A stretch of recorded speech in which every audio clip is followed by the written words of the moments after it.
all of us know that this organization has suffered the unnecessary disrepute of grand corruption and tainted the overall image of the government, both past and present.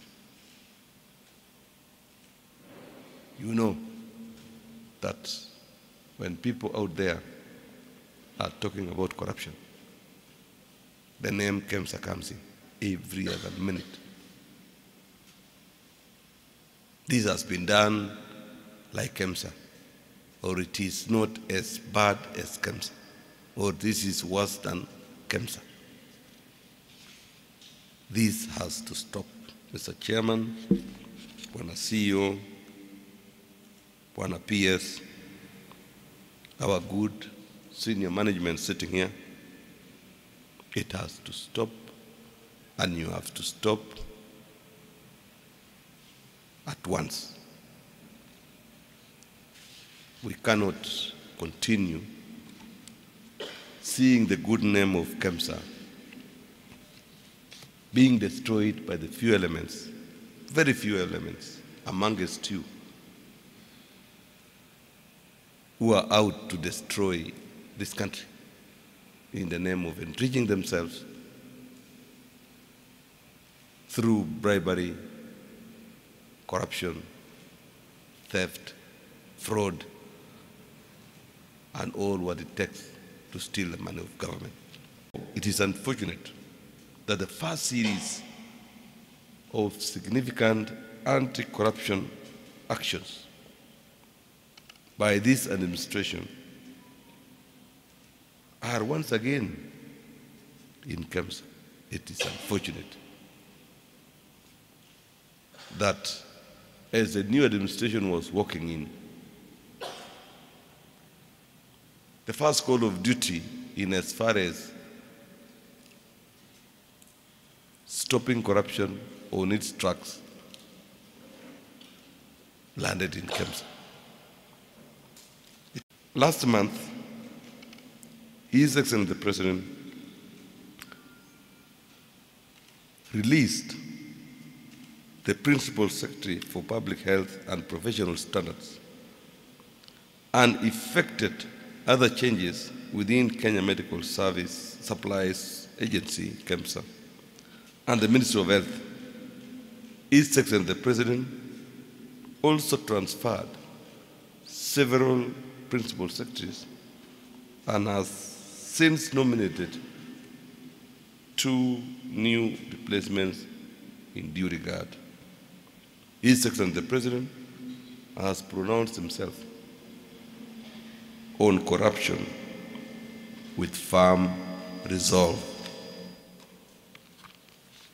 Though he takes little pleasure in disrupting his government in such a grave manner, he will not hesitate to take such action again for the sake of the great people and nation of Kenya. I have noted that from 1st July, the contracts of 200 staff members rendered redundant will not be renewed as the organization adopts a designed performance and service-oriented organizational structure. So, if you are exiting, don't mourn. Exit knowing that you have exited to make Kemsa work. Because you can come around and become a supplier. You need to have an institution that you know people, that you can come here and supply, and you are paid, and you are happy. So I support rationalization, I support reconfiguration, I support staff evaluation, job evaluation, I support restructuring to make sure that human resource structure is responsive to what Kemsa is meant for. This is a message from His Excellency the President that the entire government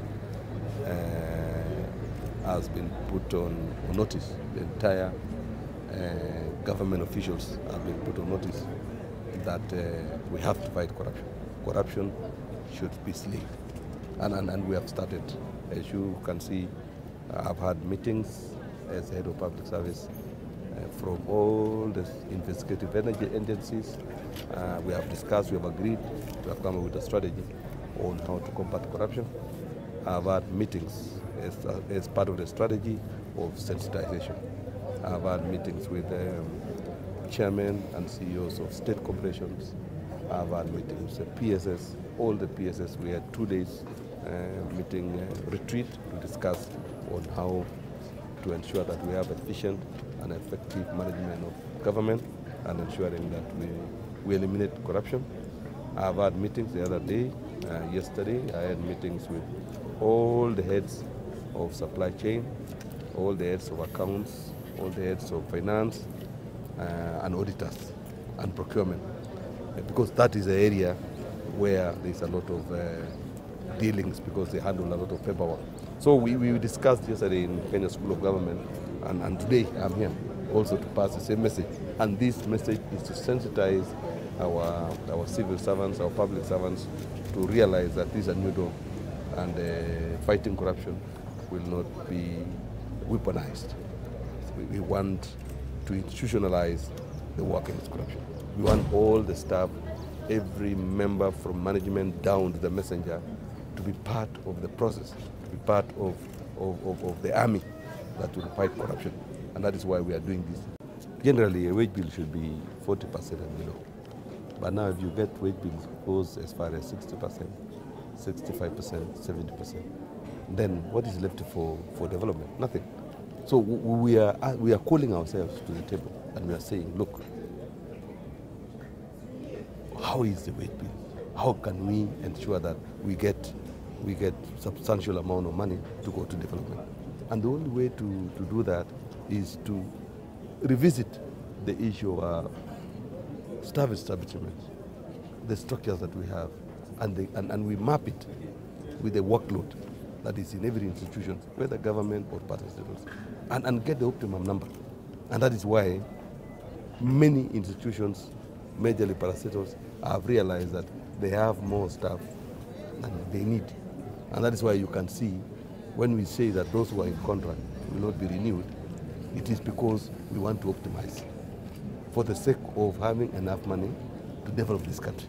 Or else all the monies will be in the pockets of employees and nothing will move.